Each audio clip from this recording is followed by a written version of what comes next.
के साथ नारा लगाओ, मियां जिंदाबाद, मियां। नारे तकबीर, बिहार के अंदर उमर का बेटा मुख्यमंत्री बनेगा। नारे तकबीर, बंगाल के अंदर उस्मान का बेटा मुख्यमंत्री बनेगा। अगले दिन सरकार बनाई। पहले से ही दावा किया, मैं डिप्टी सीएम के दावा किया, लेकिन वैसी साहब ने बोला डायरेक्ट सीएम बनना चाहिए। लाखों लोग को यहाँ गैदरिंग हो गया, इकट्ठा होकर इतना सीटी बजा दिया और ममता बनर्जी को कुर्सी हिल गया। नारे तकबीर, उत्तर प्रदेश के अंदर अली का बेटा मुख्यमंत्री बनेगा। नारे तकबीर, असम के अंदर अब्दुल्ला का बेटा मुख्यमंत्री बनेगा। मुल्क के अंदर जो है नफरतों का खेल चालू हो चुका है और मजहबी नारों के साथ जिस तरीके से मुसलमानों को बरगलाया जा रहा है, आप बताओ बिहार के अंदर क्या हुआ? क्या उमर का बेटा मुख्यमंत्री बना? ये तो कह रहे थे कि राहुल गांधी और तेजस्वी की जरूरत नहीं है, तो फिर किसकी जरूरत थी? भारतीय जनता पार्टी की। बंगाल के अंदर ममता जी की और राहुल गांधी जी की जरूरत नहीं है, इनको जरूरत है तो भारतीय जनता पार्टी की। असम के अंदर इनको राहुल गांधी की जरूरत नहीं है, इनको जरूरत है तो हेमंत बिस्वा शर्मा की। और यूपी के अंदर इन्हें अखिलेश की जरूरत नहीं है, इन्हें जरूरत है योगी आदित्यनाथ की।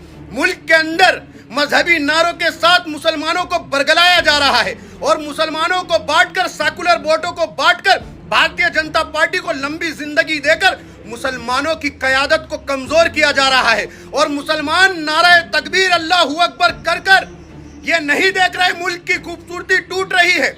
आज मुल्क के अंदर मुल्क का लोकतंत्र कमजोर हो रहा है, मुल्क की खूबसूरती को तोड़ा जा रहा है, मजहबी नारों के साथ लोगों को बांटा जा रहा है। एक तरफ कोई जय श्री राम के नाम पर वोट मांग रहा है तो एक तरफ कोई नारे तकबीर के नाम पर वोट मांगा जा रहा है। तो आप बताओ मेरे भाई, क्या मुल्क की खूबसूरती बनेगी? आज जो मुसलमान सड़कों पर आती है, कभी नमाज को लेकर, कभी काले कानूनों को लेकर, ये काले कानून बनाने वाला कौन है? अगर भारतीय जनता पार्टी को लंबी जिंदगी ना मिलती तो क्या ये काले कानून आते? अरे ये लोग कहते तो हैं कि मुसलमानों की आवाज नहीं है, मुसलमानों की बात नहीं है। असल मायने में जब तक भारतीय जनता पार्टी नहीं थी, मुसलमानों की आवाज भी थी, मुसलमानों की बात भी थी और तमाम सेकुलर पार्टियां हिंदू मुसलमान को लेकर चलती थी। लेकिन आज दो हिस्सों में मुसलमानों को बांट दिया गया। एक तरफ नारे तकबीर का नारा देकर बांटा जा रहा है, दूसरी तरफ जो मोहब्बत करते हैं मुल्क से, जो मुल्क के भाईचारे की खूबसूरती को समझते हैं, वो सेकुलर पार्टियों को वोट कर रहे हैं।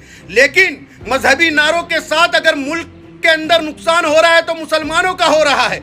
आज ये लोग इलेक्शन के नाम पर 80 को 20 से डरा रहे हैं, 20 को 80 से डरा रहे हैं। मेरे कहने का मकसद सिर्फ इतना है, मुझे मालूम है अभी कई लोग आएंगे और न जाने क्या क्या अब सब बोला जाएगा, लेकिन मुझे उससे फर्क नहीं पड़ने वाला। मेरा काम है कि मैं सच बताऊं कि आज मुल्क की खूबसूरती को किस तरीके से तोड़ा जा रहा है। आज हैदराबाद वाले नेताजी को मुल्क के कोने कोने में नफरत के लिए परोसा जा रहा है और नफरत परोसकर ये लोग सेकुलर पार्टियों को कमजोर कर कर भारतीय जनता पार्टी को लंबी जिंदगी दे रहे हैं। और कब तक आप लोग मजहब के नाम पर बटोगे? अरे मेरे भाई, अगर मुल्क की खूबसूरती चाहिए, मुल्क का लोकतंत्र मजबूत चाहिए, मुल्क का संविधान मजबूत चाहिए, तो हमारा मकसद होना चाहिए कि हिंदू, मुस्लिम, सिख, ईसाई सब मिलकर एक ऐसी पार्टी को कामयाब करे जो मुल्क की तरक्की की बात करे, मुल्क की खूबसूरती की बात करे, ना कि मजहब की सियासत की बात करे। अगर मजहब की सियासत ही करनी होती तो अब यहाँ के बचे कुछ मुसलमान पाकिस्तान चले जाते, लेकिन हिंदुस्तान में रहने वाले मुसलमान दिल से हिंदुस्तानी हैं और वो हिंदुस्तान की इज्जत करते हैं।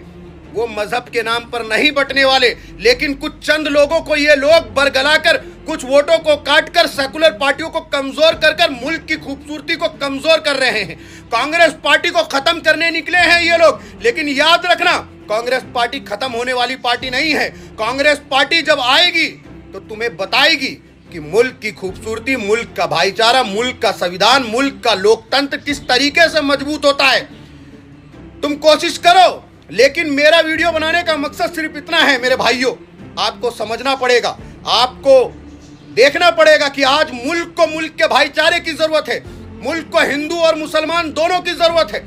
हिंदू और मुसलमानों को बंटने की जरूरत नहीं है। आज हिंदू और मुसलमानों को मिलकर साथ चलकर मुल्क की तरक्की के लिए काम करना है। मुल्क के अंदर आज जो हो रहा है, लोग गैसों की लाइनों में लग रहे हैं, लोग पेट्रोल पंप की लाइनों में लग रहे हैं, महंगाई किस कदर से बढ़ चुकी है, इन सब चीजों पे नजर कर कर वोट करना है, ना कि नारे तकबीर और जय श्री राम के नाम पर वोट करना है। हमारा मजहबी नारा हम लगाएंगे, नारा है तकबीर, लेकिन वो मजहबी नारा है। आपका नारा है जय श्री राम, लगाइए, हम भी आपके साथ लगाएंगे, वो आपका मजहबी नारा है। लेकिन मजहबी नारे के साथ मुल्क को मत बांटो, मुल्क के लोकतंत्र को कमजोर मत करो, मुल्क के संविधान को कमजोर मत करो, मुल्क के भाईचारे को कमजोर मत करो।